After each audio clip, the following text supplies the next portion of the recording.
राजधानी दिल्ली में एक बार फिर झुग्गी बस्तियों को उजाड़ने को लेकर राजनीति आरंभ हो गई है।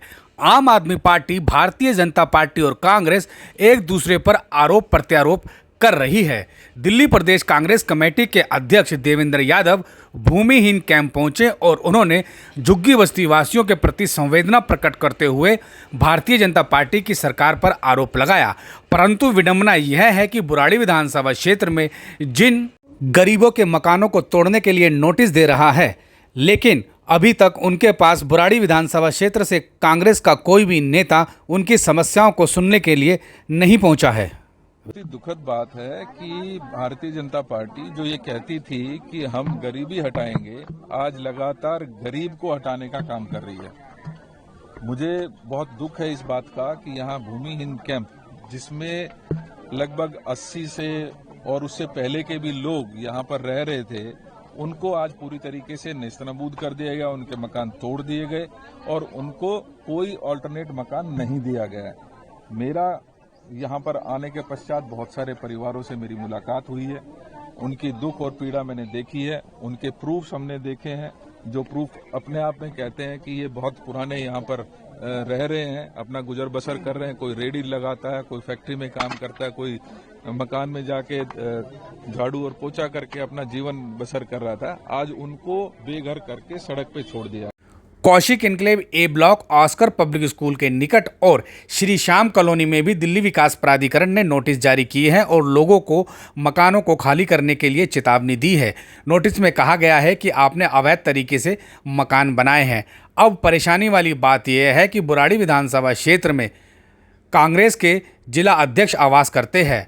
करावन नगर जिला कांग्रेस कमेटी के अध्यक्ष आदेश भारद्वाज बुराड़ी गांव में रहते हैं। बुराड़ी विधानसभा क्षेत्र से कांग्रेस ने इलेक्शन लड़ा था और मंगेश त्यागी को 20,000 वोट भी मिले थे, लेकिन कांग्रेस का कोई भी नेता श्री श्याम कॉलोनी, श्री अयोध्या कॉलोनी और ऑस्कर पब्लिक स्कूल के निकट जिन लोगों को नोटिस दिए गए हैं उनसे मिलने के नहीं पहुंचा, उनके प्रति अपनी संवेदना प्रकट करने के लिए नहीं पहुंचा। जबकि इन लोगों ने 25 से 50 गज के मकान पैसों में खरीदे हैं, खून पसीने की कमाई लगाकर प्लाट खरीदा है और मकान बनाया है। इन्होंने किसी भी सरकारी ज़मीन पर कब्जा नहीं किया है, लेकिन कोई भी कांग्रेस का नेता इनकी समस्याओं को, इनकी परेशानियों को सुनने के लिए नहीं पहुंचा है।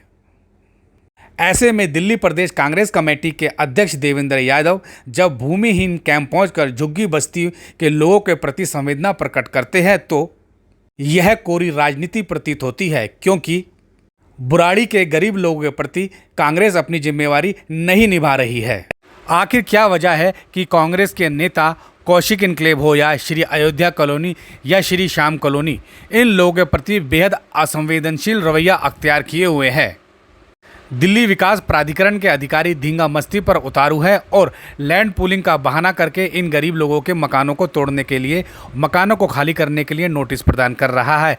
ऐसे में बुराड़ी विधानसभा क्षेत्र के कांग्रेस के नेताओं को अपनी जिम्मेवारी निभानी चाहिए थी और एक सजग विपक्ष की भूमिका निभानी चाहिए थी, लेकिन जिस तरह की परिस्थितियां दिख रही है उसे देखकर स्पष्ट हो रहा है कि कांग्रेस के नेता बुराड़ी विधानसभा क्षेत्र में विपक्ष की भूमिका निभाने में पूरी तरह से नाकाम और असफल साबित हो रहे हैं।